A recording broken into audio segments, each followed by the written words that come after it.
Welcome to the social science class. Today we are going to start the new chapter. Children, name of the chapter is Rural Livelihood. As we are going to start this chapter, the first question which comes into our mind is what is livelihood? Children, livelihood is the means of earning money for one's survival or for the survival of his family. And the different ways in which people earn money in a village is called rural livelihood. In villages, agriculture is the main source of livelihood for the people. Children, besides agriculture, people are also engaged in non farm occupations such as weaving, dairy farming, fishing, and pottery making, etc.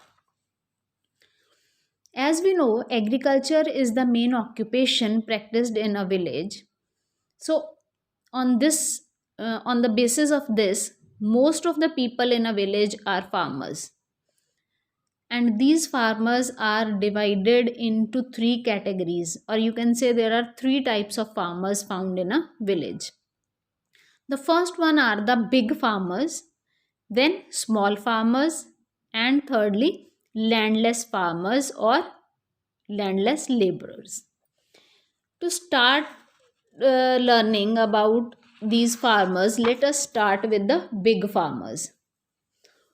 Children, big or large farmers are the farmers who own large plots of land.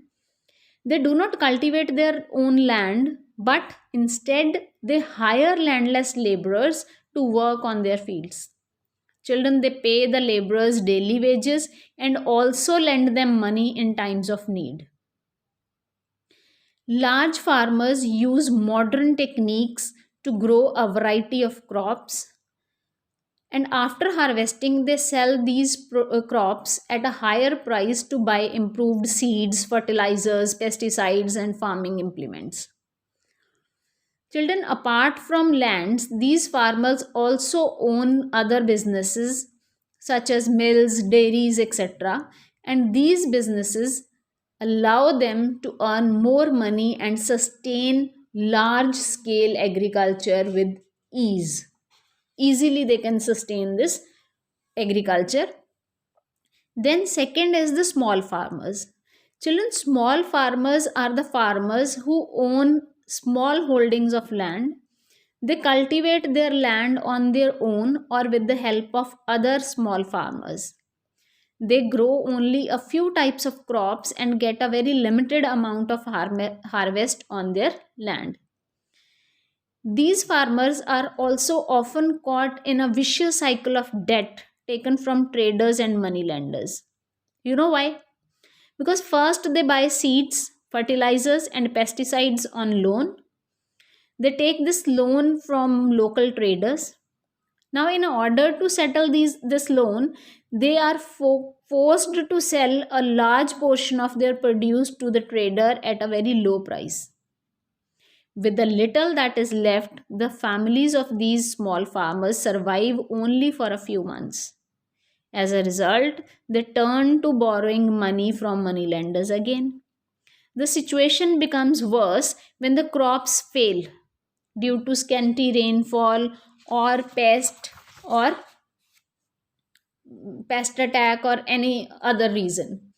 In such a situation, the farmers fail to settle their loan and even survive.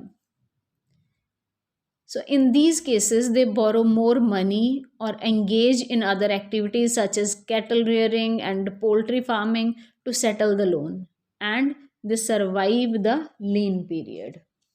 Children, third one is the landless farmers, or you can say landless laborers also.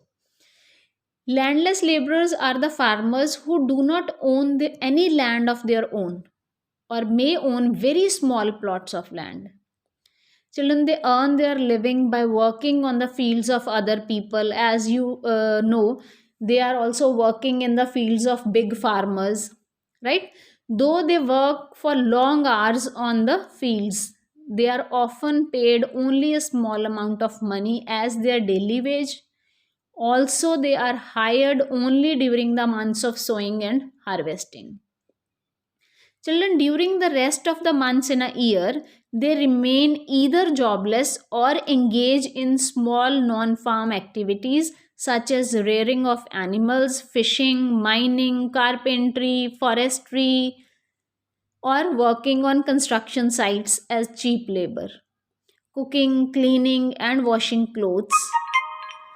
Children, some of them also migrate to towns and cities to work as local helpers. Many of the landless laborers, they are quite poor and have to toil hard for even basic necessities in life, such as food and shelter, etc. Children, I hope you understood about these three types of farmers in a village, and I believe that you are also aware of the different livelihood or different occupations which are present in the rural areas. There is a case study given in your book. Do read that, and in case of any doubt, you can get back to me. Thank you, Shamstars. That's all for today. In case of any doubt, you can drop your